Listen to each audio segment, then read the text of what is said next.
على سيدي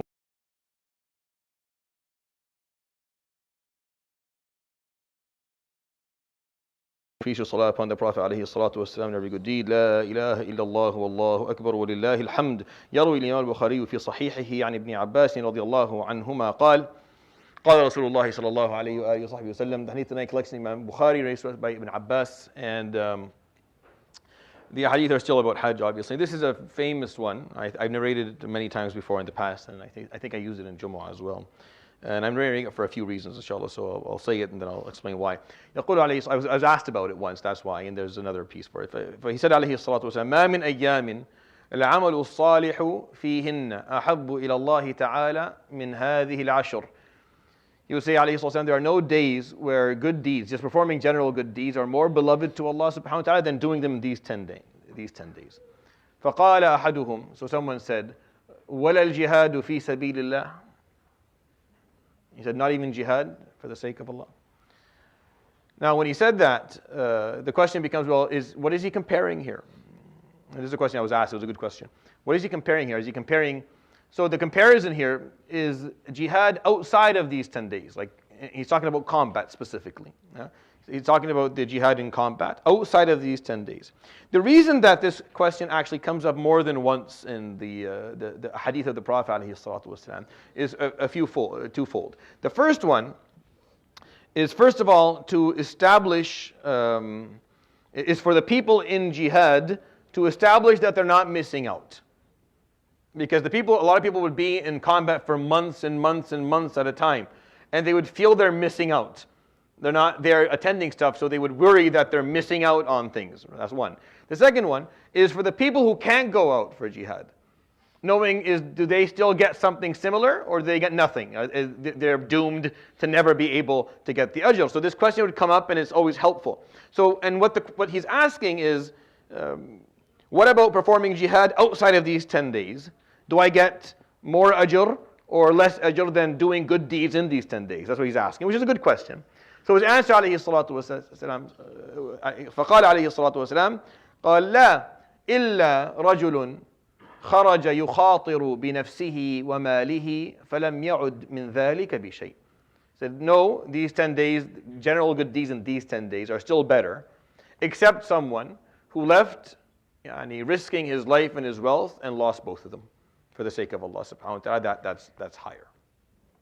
So it was for the mujahid who was not able to perform good deeds in these 10 days, like they can't sit down and do dhikr and Quran and sadaqat and siyam and qiyam fil layl and silat rahim and all these things that people do in these 10 days. He can't do them because he's out there fighting. He knows that if in his mind he has left his home risking his life and his wealth for the sake of Allah subhanahu wa ta'ala, then he'll still be good, because that's his intention of doing it.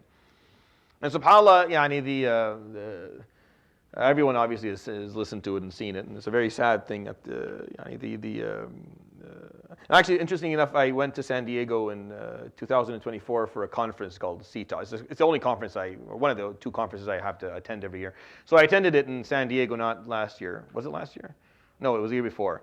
And I went to this masjid, because it's the only masjid I could figure out and find, and I prayed there. I didn't see I'm not going to act like I said, but I did pray there, and during, it was November of 2024.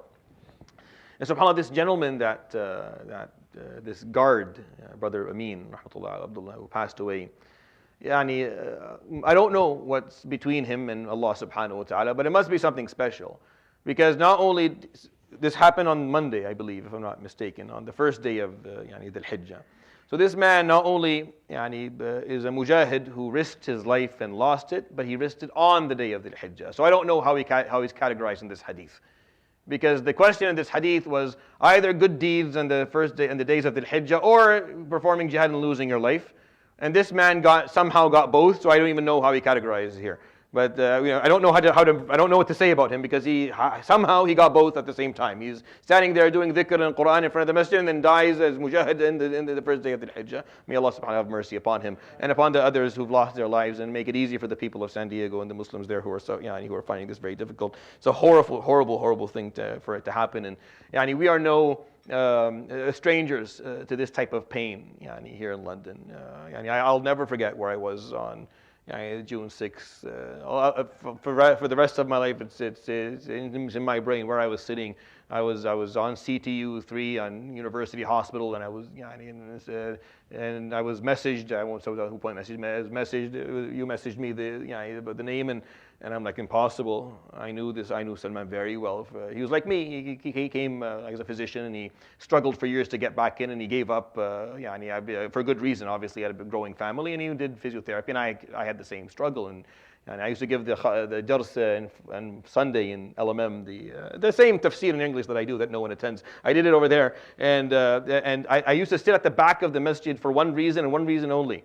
Because his wife, rahmatullah alayha, wanted to attend, and so we would be close to her. So that because the masjid in LMM, there's that little thing. So we would sit right beside it so that she could listen, rahmatullah alayha, and attend with us, and Salman would be there.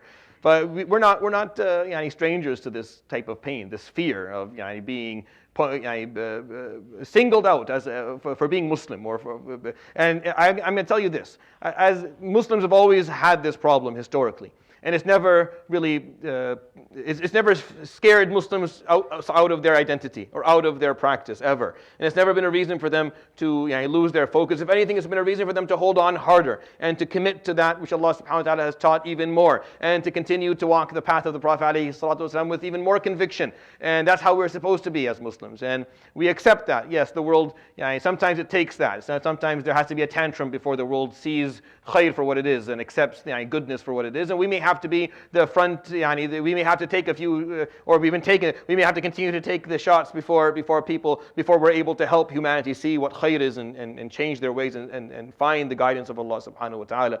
But that being said, we have to also think about what it is that we can do as Muslims to improve the understanding and comprehension of Islam amongst non-Muslims, amongst the people that we live with. You all know, those of you who work they know that we're surrounded by non-Muslims who if they knew what Islam was, they would be better Muslims than we are. We all have that feeling that Fulan, they're almost Muslim, they just don't have the aqeedah. And if we could just somehow explain to them how beautiful the teaching of the Quran is and how beautiful the character of Muhammad alayhi salatu wasalam was, then they'll definitely take this and hopefully even be practiced. But why don't we have more efforts in that? And why don't we do a better job? We have to admit we're a very dysfunctional community as Muslims in the West. We're very dysfunctional. Like very, very dysfunctional. We don't have, our ducks are not in a row, and we don't know what it is that we're trying to do. And everyone, yuganni ala la ilaha, everyone's doing their own thing, kind of in their little corners trying to, and it's a lot of wasted energy, it's a lot of repetition of the same work, it's a lot of politics where politics does not exist, it does not belong, it's a lot of envy, unfortunately, and bad and egos involved in places where envy and ego do not belong either. And because of that, we can't seem to get ahead as Muslims. We can't do the basic jobs that we should be doing, which is taking care of our own, making sure that our children don't grow up feeling distanced from Allah subhanahu wa ta'ala or the masajid, and doing the da'wah that we are obligated to do as Muslims living amongst non-Muslims. Like this is literally what we should be doing all the time. These are these two pieces. If I don't add the advocacy piece, which is where we're trying to actually defend Muslims who are being oppressed in other places, at least those two things, at least preserving ourselves so we don't. What's the point of being here if in 2 or 3 generations there'll be no Muslims anymore? Like we'll be erased from an identity perspective because we didn't preserve our own. It's a waste of time. We should all leave. So at least that piece. And then reaching out to those who have the capacity of accepting this. The capacity of accepting what we have. Which is very high, by the way. Which is very strong. We don't almost do we have very little efforts. And I'm saying this not to belittle anyone, but this is our center, and every other center, we don't do anything, really, aside from just stand there and announce the poor soul that accepted Islam with us and to say bye-bye forever. We don't do a lot of da'wah. And when we do it, we don't do a lot of we don't help them stick to it. We don't help them build social networks. And we're not doing our job here. There's no money put into this, by the way, at all. Almost no money. There's no money invested in our community in this work. And I can speak for every center. There's very little money. We're willing to put a lot of money to build walls, but we're not willing to invest in the work that is most important. Where that when a non-Muslim accepts Islam, that's the closest thing you'll ever see to a Sahabi, by the way. It's the closest thing you'll ever run into that is to a Sahaba. Because this is someone who accepted Islam. You were born with this, so was I. I have nothing to, I just to sit there and say, I don't, what am I going to say? This is, it was fed to me, spoon fed to me as a child. I have, what I'm going to feel. But these are people who found through the jungle of horrible narratives out there and the absolute damaging, destroying propaganda that they found Islam. This is worthy, and then they stick to it. If we don't honor these people, if we don't take care of them, if we're not willing to put our wealth and our time for them, then what are we doing? What is I don't understand the purpose even. Islam goes from being a religion to just a piece of culture, just a piece of tradition that we all, and that's not worthy. That's not really of value. And I don't know how I got here in this. I forgot even what brought me here. So may Allah have mercy upon Brother Amin and the two people who passed away, and make it easy for the people, the Muslims of San Diego, and allow us to grow, inshallah. We're coming close to June 6th, so I think this is why we're thinking about. Well, it's on everyone's mind, the tragedy that occurred. But it has to be a reminder to us of where we stand and what we should be doing and what we can do and what we're not doing. And these 10 days are a good time to make dua to Allah subhanahu wa ta'ala to improve that capacity within ourselves, inshallah. يروي الإمام البخاري في صحيحه عن ابن عباس رضي الله عنهما قال قال رسول الله صلى الله عليه وسلم ما من أيام العمل الصالح فيهن أحب إلى الله تعالى من هذه الأيام العشر. قال أحدهم ولا الجهاد في سبيل الله. فقال صلى الله عليه وسلم قال ولا الجهاد في سبيل الله إلا رجل خرج يخاطر بنفسه وماله فلم يرجع من ذلك بشيء. صدق رسول الله صلى الله عليه وسلم. الحمد لله لا إله إلا أنت استغفر وأتوب إليك وصلى الله وسلم وبارك على نبينا محمد وعلى آله وصحبه. جزاكم الله خير. بارك الله فيكم. Inshallah, see you tomorrow for Salat Jum'ah at 3:30.